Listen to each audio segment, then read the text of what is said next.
Avez-vous décidé de ce que vous allez faire avec votre 55 $? Oui, oui, le 55 $ de baisse d'impôt que vous allez recevoir grâce à M. Couillard et à son budget. Bien, je sais que ça va être facile à décider, ce n'est pas une grosse somme, mais savez-vous que M. Couillard a fait un autre cadeau fiscal, mais pas à vous et moi, au 1 du 1 de la population, là, des gens comme les dirigeants de Bombardier qui ont eu des augmentations de salaire faramineuses.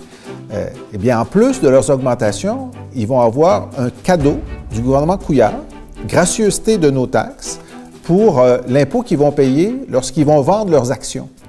Et on a calculé ici que pour Pierre Beaudoin, le président du conseil d'administration, c'est 100 000 $ d'impôts en moins qu'il va payer sur les profits qu'il va faire quand il va vendre ses actions de Bombardier.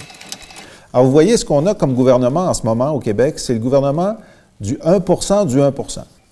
La façon dont ils ont réagi à cette colère généralisée face aux augmentations de salaire de Bombardier, c'est en défendant leurs décisions, en disant que les hausses étaient raisonnables. Si une partie de la hausse était reportée d'un an, c'était raisonnable, qu'il ne fallait pas s'en occuper.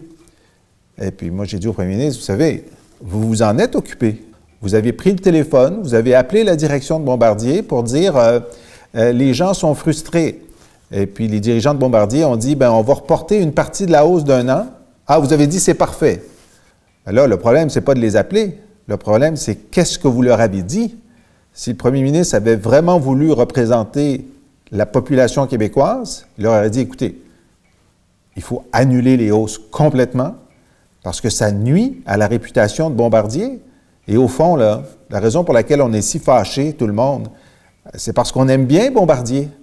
Ça fait partie de nous, ça fait partie de notre histoire, ça fait partie de nos réussites locales et internationales.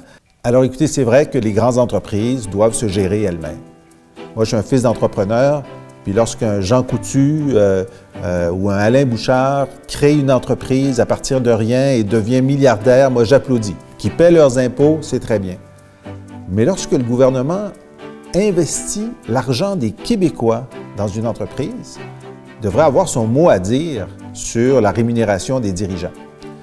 Barack Obama, lui, avait décidé, quand il a sauvé les 3 grandes entreprises de l'automobile, que pendant le sauvetage, ce serait 500 000 $ maximum par année. Alors pour nous, c'est beaucoup, là, mais pour eux, c'était pas beaucoup. Alors c'est normal de faire ça. En ce moment, on a un gouvernement qui envoie le signal que c'est jamais trop.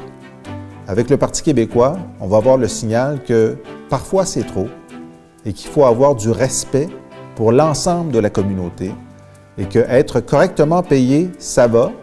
Être payé scandaleusement, c'est pas acceptable. Alors comptez sur nous pour proposer une société juste, équitable, où il y a des salaires beaucoup plus élevés que d'autres, bien sûr, mais où en bas de l'échelle, on est respecté avec un salaire minimum à 15 $, et où en haut de l'échelle, le signal est clair, la modération a bien meilleur goût.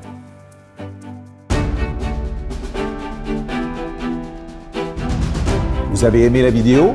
La bonne nouvelle, c'est qu'il y en a d'autres. Abonnez-vous à nos comptes YouTube, Facebook, Twitter, Instagram et Snapchat.